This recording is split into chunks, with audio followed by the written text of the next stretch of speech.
Hi, my name is Andrew Roman, and I am a senior in the Bachelor's of Applied Arts and Sciences in Organizational Leadership.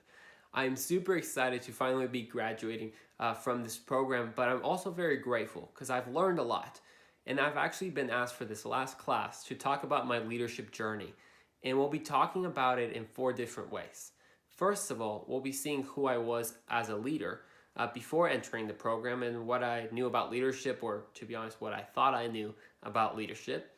Then we'll take a look at what I've learned in the program itself. So at the 10 different classes that I was in, we'll take a look at each one of them and just key elements that I learned from those classes. Finally, we'll move on to the last two parts, which is who I am as a leader now. Who have I become after who I was and what I've learned? Who am I now? And finally, we'll move on to the last part, which is where I'm going. Where's my leadership journey taking me to? So let's start with the first one. Who was I? Well, to be honest, I thought I really knew what leadership was. I thought it was very simple, and it could be simple, but I ignored the complexity of it, and I just learned my one-liners such as leaders lead and followers follow. Or it's not a question of if you will lead, but how you will lead. All those are great, but they really don't do justice to the study of leadership, as I've learned now. But I did understand some fundamental things about leadership, how good character can equal to good leadership, how open, honest communication, how you have to encourage your followers to be themselves sometimes, and also the art of delegating. My dad was a businessman in Mexico, and he led a very successful furniture store, and he led it that way, and it became successful because he learned how to delegate, and he taught us that. So I've learned a lot from my dad. I've learned from other figures in my life a lot of basic things about leadership. But before I took this program, I kind of limited myself to that. We started pastoring a church in downtown Dallas. And of course, as a pastor's kid, sometimes you're put in a position of leadership, whether you want to or not. And I love it. But I kind of took it for granted, and I thought, okay, leadership just sums up to maybe being a role model. That's what leadership is. Little did I know that's not necessarily what leadership is. So I thought I knew everything about leadership. I thought that it was very simple and that good leadership was only due to the leader itself. So there were no other variables, no other factors that affected good leadership and effective leadership. I didn't know anything about followership or whether the organization played any role in the leader whatsoever. I just thought that, some are born to be better leaders, but I did know, and I still believe that everyone can be a leader. Now, one thing that this course in general has taught me is leadership can apply in any role. And that's how I thought. I never focused to organizational leadership. I just focused to leadership in general in the big picture. So I thought, man, if you're a dad in your home, you can lead. If you're a mom at your home, you can lead. If with your friends at school, you can be a leader. At church, you can be a leader to someone younger or a role model. If you're a businessman, you're also a leader. So I made it very broad leadership and never put it to the specifics of organizational leadership. But little did I know that this whole program would really change my perspective a little bit and give me more insight and more knowledge into it. Because when I first saw about the leadership program, this one presented by A&M Commerce, I thought it was perfect. I love people. I love talking with people. I love learning how they relate, learning about them, motivating them. So I saw the program of organizational leadership and that allowed me to be at home and study online, I thought this is a perfect fit.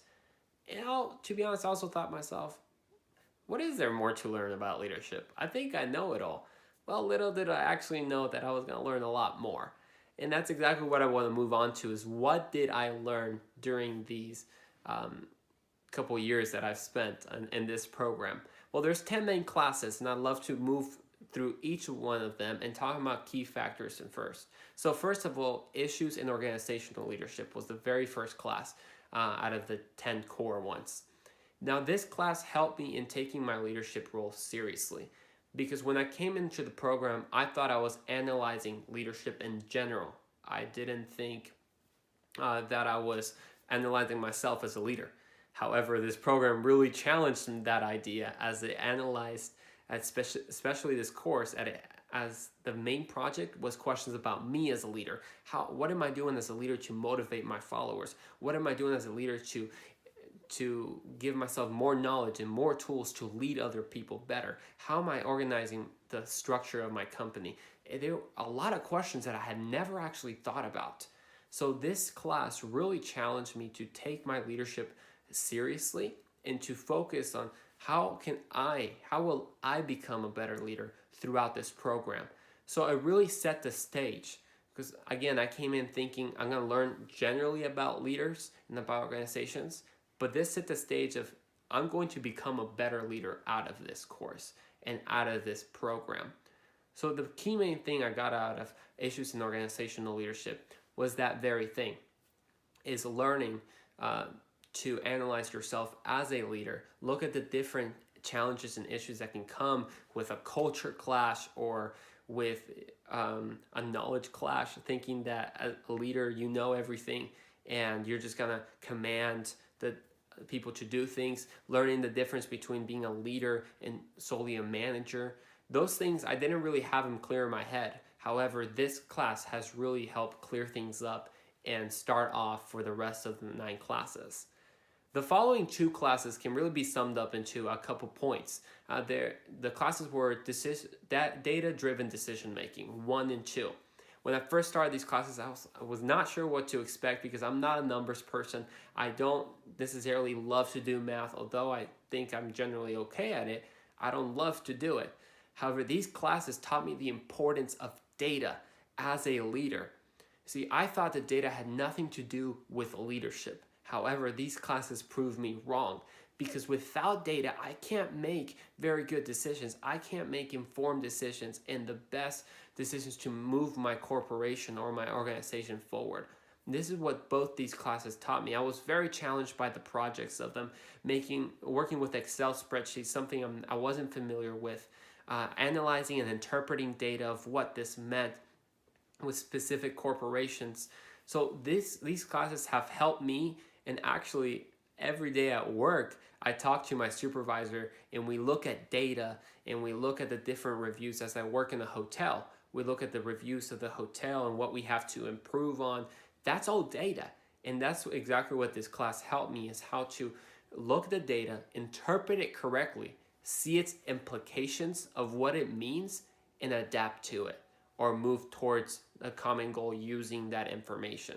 So I'm really thankful that I took these 2 classes of data-driven decision-making, 1 and 2, as it helped me show the importance of data, how to interpret data, whether it's qualitative or quantitative data. It doesn't really matter. They're all very, very useful. And it gave me a brand new perspective on numbers, a brand new perspective on data, something that I'm using in my daily routine at work. The following classes were my favorite ones, and this was behavior ethics and leadership classes. This was talking specifically about the behavior of an organization, how ethics plays a huge role in an organization's success, and how leadership plays a big role in ethics. So these 2 classes I really enjoyed because I was able to analyze the Ford Pinto case and how Ford handled their case with the Pinto car, a little maybe unethically to my perspective, and also being able to analyze Carlos Ghosn as a leader in reviving Nissan. I love these because I learned a lot about ethics. I knew ethics individually. I know the importance of knowing morality and having absolute morality and having your ethical guidelines straight and following those. But I didn't really know how they played a role in an organization and what elements affect ethical behavior. So through these classes, I learned 3 main points. First of all, that ethics is being able to follow through in an ethical behavior consists of 3 things. First of all, it's the leadership. Second of all, is the followers or the followership. And lastly is the organizational structure, or including the culture.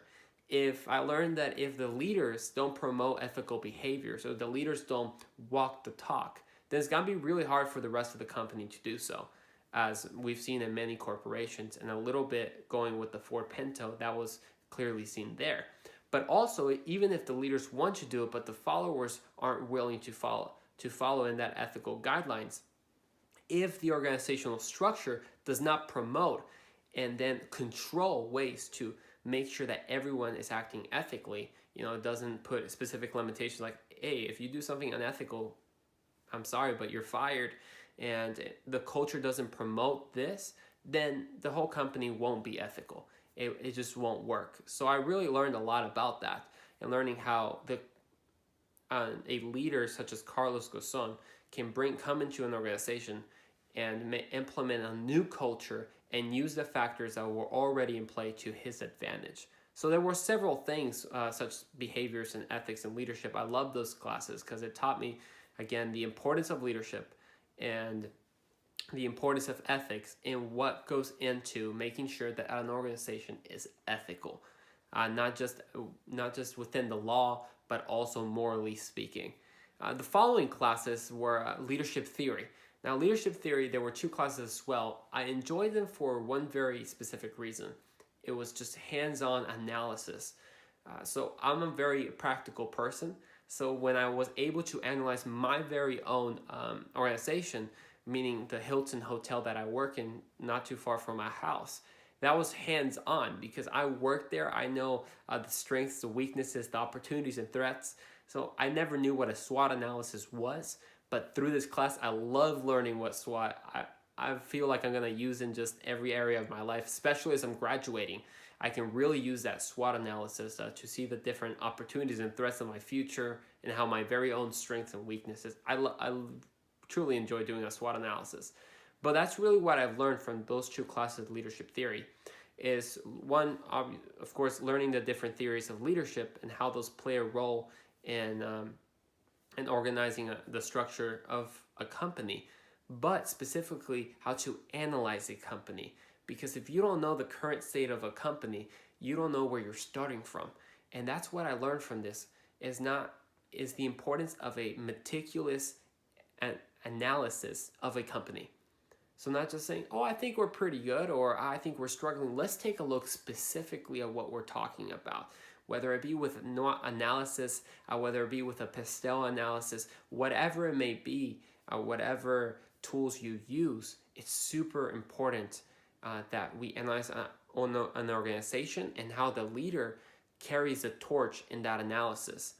Because again, it's the whole relationship between leadership and followership that I had never thought about before coming into this program. I just thought leadership was all about leaders, but followers have a crucial part in it, especially when it comes to the analysis section.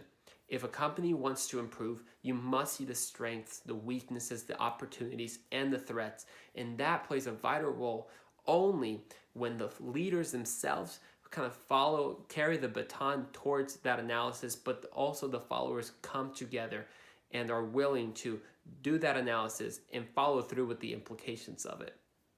The following class, kind of boiling down now, is leading change. I was very interested by this class because I thought that when one person applied change, there's not much that goes to it. Just set a new rule and period, it's done. But this class was very meticulous in everything that goes into bringing change to a company, especially depending on where you're coming from. And I saw this with Carlos Ghosn with Nissan, especially when he was coming to an atmosphere where he was brand new and people didn't trust him. He had to use and lead change in a very specific way, using the things that were already weren't necessarily in his favor, because he was out of the country. He wasn't someone from Japanese culture, but he used things out of the culture and used it towards his favor. So leading change taught me a couple things.